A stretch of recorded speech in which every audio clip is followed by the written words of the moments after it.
और प्रमोद शर्मा पूछ रहे हैं कि ज़्यादातर मिड कैप इंडेक्स फंड अपने बेंचमार्क को बीट नहीं कर पा रहे, तो ऐसे में क्या मिड कैप ईटीएफ में एसआईपी बेहतर होगा? और ईटीएफ जिस दिन भी लाल निशान में दिखे उस दिन मंथली इंस्टॉलमेंट डालना कैसा रहेगा? अब ये मतलब ईटीएफ को प्ले करने की और उसमें एक तरह की ट्रेडिंग करने की कोशिश, शोमेश आपके हिसाब से कैसी रहेगी? और दूसरे मुख्य सवाल जो ये है कि ज़्यादातर मिड कैप इंडेक्स फंड अपने बेंचमार्क को बीट नहीं कर पा रहे हैं, तो इसमें क्या दिख रहा है आपको? देखिए, नॉर्मली यही प्रॉब्लम होती है, बिकॉज़ जो इंडेक्स फंड या ईटीएफ, इनके जो एक्सपेंसेस होते हैं ना, ये एक्चुअली पैसिव फंड्स हैं। पैसिव फंड्स में आपको ज़्यादा कुछ करने को, कुछ प्ले करने को नहीं रहता है आपके हाथ में। जो इंडेक्स में है वही आपका है। जी। किससे आप बीट कर सकते हैं या उसके आस-पास रह सकते हैं, इसमें डिपेंड लेकिन करता है कि आप लेकिन कितनी। मैं एक हाँ, बात जोड़ना चाहूँगा। हाँ। ये कहीं ऐसा ना हो कि ये कन्फ्यूज़ कर रहे हैं कि मिड कैप फंड अपने इंडेक्स को बीट नहीं कर पा रहे हैं, अपने बेंचमार्क को बीट नहीं कर पा रहे हैं। क्योंकि अगर कोई मिड कैप इंडेक्स फंड है और वो ट्रू टू द लेवल है, यानी वो वाक़ई अपने इंडेक्स को फ़ॉलो कर रहा है, तो उसमें ज़्यादा से ज़्यादा क्या नुकसान होगा? मतलब फंड मैनेजमेंट के जो चार्जेज़ हैं वो, और साथ में ट्रैकिंग एरर थोड़ा बहुत, वो बहुत माइनर होगा।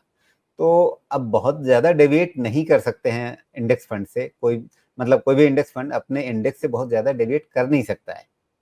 तो ये कहीं न कहीं एक मिसनोमर मुझे लग रहा है कि मिड कैप इंडेक्स फंड अपने बेंचमार्क को, उन्हें तो बेंचमार्क के साथ ही चलना है, वो उसकी छाया हैं।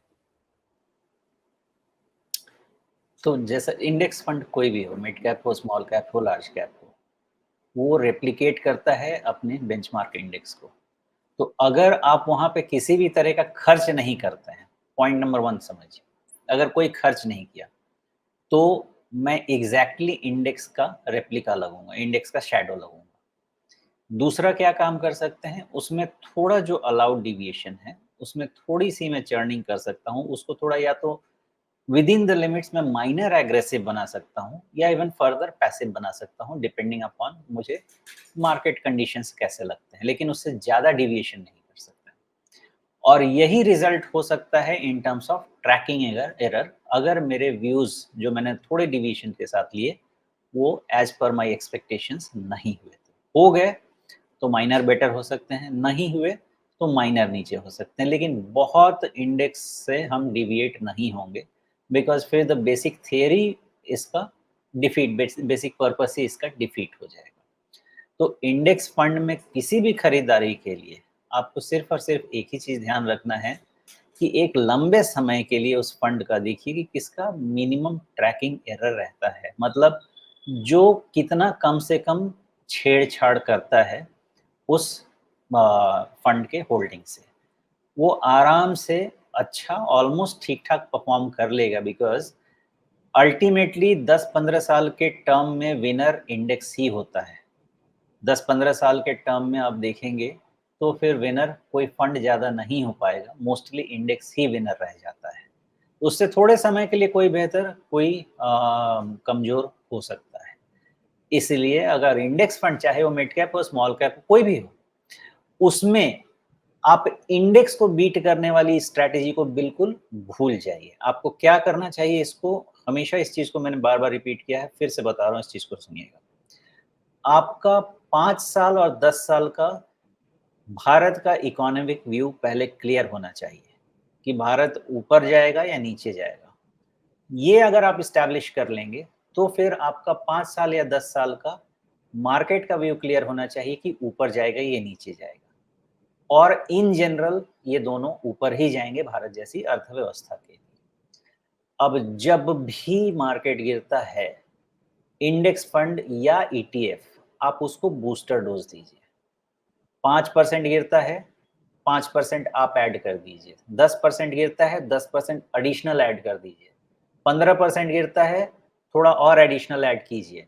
और जब रिवर्सल होगा, सम फाइन डे रिवर्सल होगा, क्योंकि हम इस बिलीफ पे जा रहे हैं आगे, इस स्ट्रैटेजी पे जा रहे हैं कि इकोनॉमी और मार्केट फ्यूचर में अच्छे करने वाले हैं, और उस केस में भले ही वो फंड बेंचमार्क को बीट नहीं करे, आपकी स्ट्रैटेजी में आप उसको बहुत अच्छे से बीट कर लेंगे, आपका सीएजीआर बहुत सुंदर बनेगा, और ये चौथी क्लास की जी, मैथमेटिक्स है। बिल्कुल।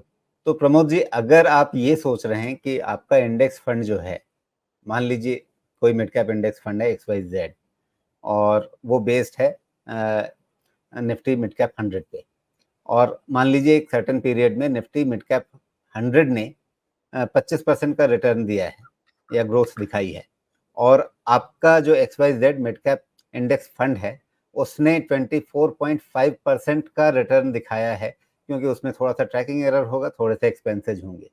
तो ये जो 0.5% का अंडर परफॉर्मेंस है, इसको लेकर के अगर आप ये एनालिसिस निकालते हैं, ये निष्कर्ष निकालते हैं कि वो अपने बेंचमार्क को बीट नहीं कर पा रहा है, तो इसमें आपके सोच में गलती है।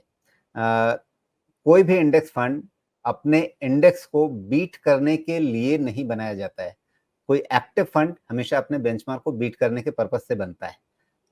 मान लीजिए XYZ लार्ज कैप फंड है और उसका बेंचमार्क है मान लीजिए निफ्टी 100 है या जो भी BSE 100 है। अगर वो अपने बेंचमार्क इंडेक्स को, अगर उस बेंचमार्क इंडेक्स ने अगर 20% दिया है और वो उसकी इस लार्ज कैप फंड की कोशिश होगी कि वो 25% रिटर्न दे, 26% रिटर्न दे, थोड़ा ज़्यादा बढ़ा करके दे। इंडेक्स फंड की ऐसी कोई ख्वाहिश नहीं होती है, ऐसा कोई ऑब्जेक्टिव या टारगेट नहीं होता है, वो सिर्फ अपने इंडेक्स को फॉलो करता है। तो पहली चीज, अगर आप ये सोच रहे हैं कि भाई इंडेक्स ने दिया 20%, हमारे फंड ने 22% क्यों नहीं दिया, तो फिर आपका सवाल गलत है, आपकी सोच गलत है वहां पे। दूसरी चीज जो आप कह रहे हैं कि ETF जिस दिन लाल निशान में दिखे उस दिन मंथली इंस्टॉलमेंट डालना कैसा रहेगा, तो ये दूसरा एस्पेक्ट है कि क्या आप ETF को लेकर के ट्रेडिंग कर सकते हैं। अगर आपने ETF को कोई चुन रखा है और उसमें आप SIP के मेथड पे जाना चाहते हैं, तो क्या आप उसमें और ज़्यादा उसको फाइन ट्यून करने की कोशिश कर सकते हैं कि नहीं, मैं वेट करूंगा, जिस दिन महीने में सबसे ज़्यादा वो कमज़ोर दिखेगा उस दिन मैं पैसा डालूंगा। मुझे कैसे पता चलेगा कि सबसे ज़्यादा कमज़ोरी 1 तारीख को आई है या 30 तारीख को आएगी?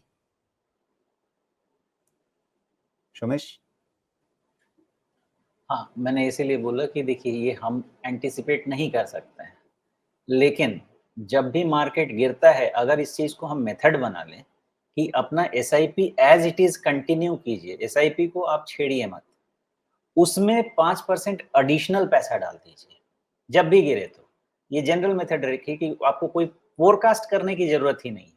सिर्फ़ इतना ध्यान रखना है कि मेरा एसआईपी इज़ एड इन्फिनिटम, वो चलता रहेगा। अब कभी मार्केट 5% गिरा, 10% गिरा, मैं अपने तरफ से थोड़ा-सा ऐड कर दूँ। ये ट्रेडिंग के हिसाब से नहीं करना है। हाँ, लेकिन ये वो हमें मंथली SIP कॉस्ट तो एवरेजिंग के हिसाब से करना है। हमें वो तो एक लमसम इन्वेस्टमेंट, जब बाजार 5-10% गिर गया तब एक एडिशनल लमसम इन्वेस्टमेंट हमने कर दिया। लेकिन SIP का दिन हम इधर उधर घुमाते रहेंगे ये देख करके कि आज निफ्टी हरा है या लाल है। नहीं, ये करना कोई ख़ास ज़रूरत नहीं है इसका। हाँ, इसका एक और तरीका बताता हूँ। देखिए, कभी-कभी मैंने देखा है कि मेरे पास जो क्लाइंट पोर्टफ़ोलियो आते हैं, उसमें 25-25 मैंने म्यूचुअल फंड्स देखे हुए हैं। 25 फंड ट्रैक कैसे करेगा कोई? पॉसिबल ही नहीं है। मैंने उनको ये समझाया कि 5 फंड के ऊपर कोई आपका डाइवर्सिफ़िकेशन नहीं होना चाहिए, बेसिस आपका ऑब्जेक्टिव क्या है, आपका रिस्क प्रोफ़ाइल क्या है। और इसी 5 में अगर आप प्राइस का भी बेनिफिट लेना चाहते हैं, तो आपको एक ही फंड में म्यूचुअल फंड अपॉर्च्युनिटी देता है महीने में 3 से 4 डेट का एसआईपी करने का। आप उस 10,000 को जो 2-2 हज़ार डिफरेंट फंड में लगाते हैं, उसको ही आप वो 3 डेट के लिए एलोकेट कर दीजिए और वो अपने आप आपके टाइम बेस्ड एसआईपी एवरेजिंग को टेक केयर कर लेगा। कोई चिंता जी, की बात ही नहीं है, उसी फंड में कर लीजिए। तो आपका दोनों पर्पस अचीव हो जाएगा, आप उस फंड को ट्रैक भी कर पाएँगे और आपका time waste just in case हर महीने में कुछ ना कुछ तो ऊपर-नीचे मार्केट होता ही रहता है और होगा तो ऑटोमैटिकली टेक केयर कर लेगा आपके प्राइस एवरेजिंग का। लेकिन इसमें अपनी तरफ से मैन्युअली कुछ दिमाग नहीं लगाना चाहिए। जी। एक सिस्टम के तरह से ही काम करना चाहिए इसको।